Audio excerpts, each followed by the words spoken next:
चले। अरे कीचड़ लग गया तो लोग बोलेंगे अरे पहले पैर धो कराओ। सदगुरु का साथ करते हैं दिव्य आत्माएं तो हम सीधे परम शक्ति सत्ता से जुड़ जाते हैं, और वही जैसे धूल पानी का साथ करती है तो कीचड़ बन जाती है, उसी तरह से जब हम माया में रहते हैं तो हम कीचड़ बनकर रहते हैं, और जब सदगुरु का साथ करते हैं तो हम ऊपर चले जाते हैं।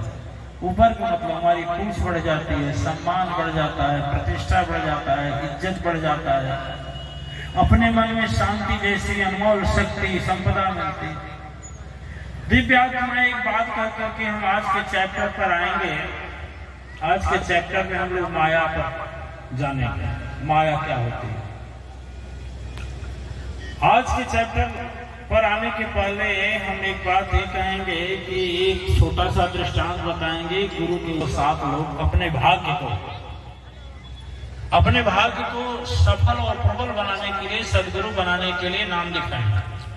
मंजूर अब तक किसी का नहीं हुआ, लेकिन अब आज फिर कल भी हो, इसलिए हम सोचे कि आज रात में अपने सदगुरु के पास भेजेंगे और जब आदेश होगा हम आप लोगों को बता देंगे। ठीक है। देखिए, एक राजा था और वह राजा जंगल में गया शिकार खेलने, और जब शिकार खेलने गया तो घोड़ा से जाते जाते इतना उसे प्यास लगी, प्यास इतनी प्रबल लगी कि व्याकुल हो गया। तो जंगल में रास्ता भटका तो देखा जंगल में एक झोपड़ी था।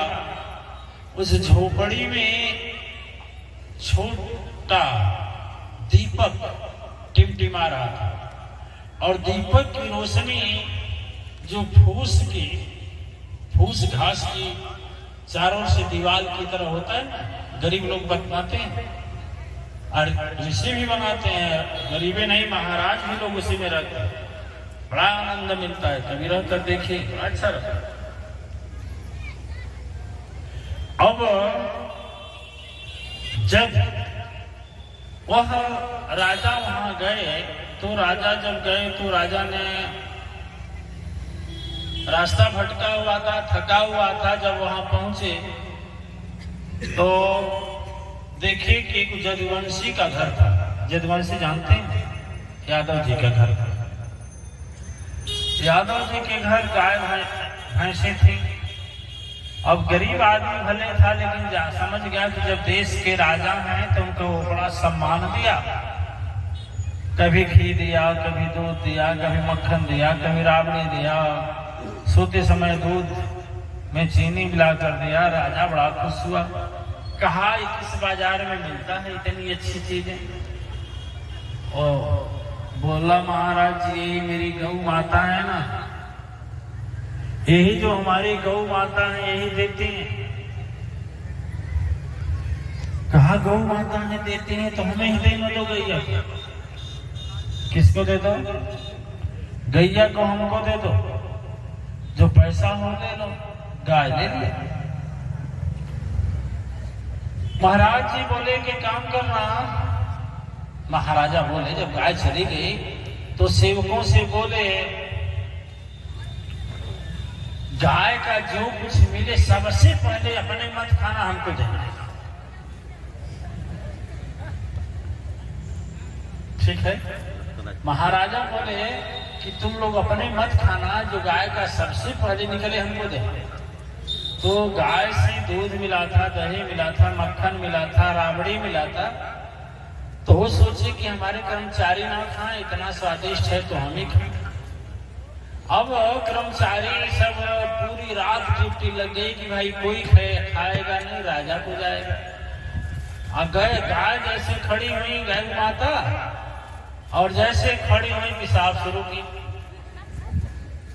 तो तुरंत लोगों ने अपना बाल्टी रखा गया था रूपा उसमें, और राज दरबार में लेकर पहुंच गए कि महाराज मिला। ठीक है, तो पहले मुझको दो।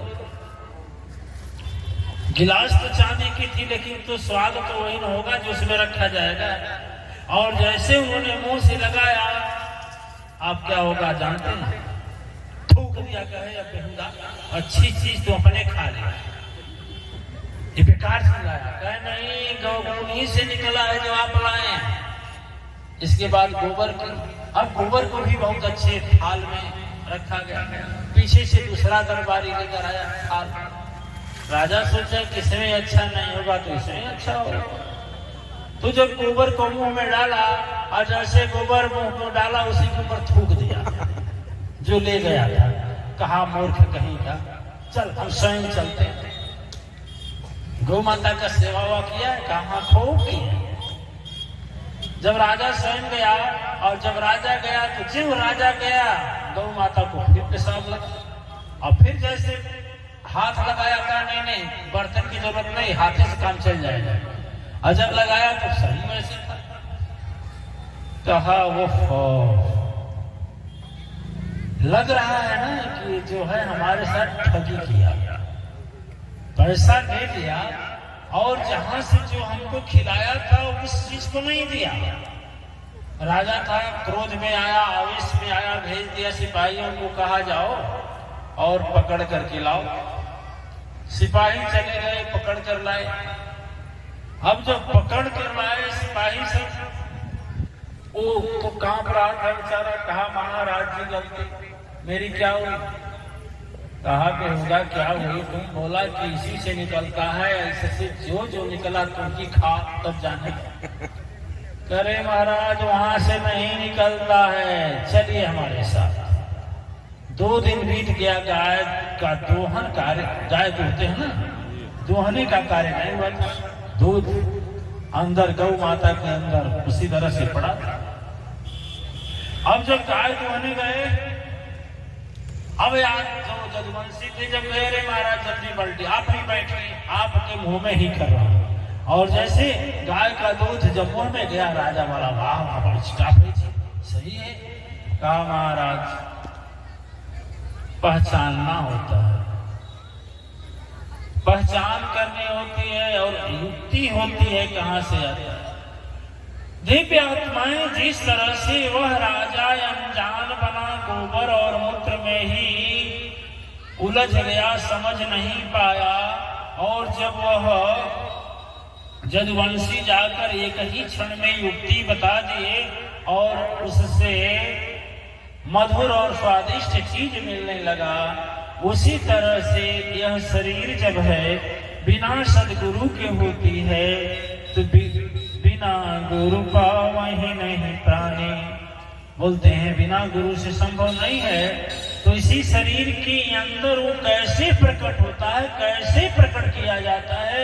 जब सदगुरु बता देता है, दर्शा देता है, और जब हम सारे अहंकार को छोड़कर सदगुरु बना लेते हैं तो इसी शरीर से सारा सुख मिलना शुरू हो जाता है। नहीं, भाग तो सभी रहे हैं, कोई नहीं रुकने वाला है, सभी भाग रहे हैं। कोई खेत में भाग रहा है, गेहूं कट गया, अब धान देना है, धान बोना है, धान कटा, गन्ना बोना है, आलू बोना है, कट रहा है, भग रहे हैं। दुकान में रोज 9 बजे दुकान खुलती है, 5 बजे बंद होती है, 7 बजे बंद होती है। डेली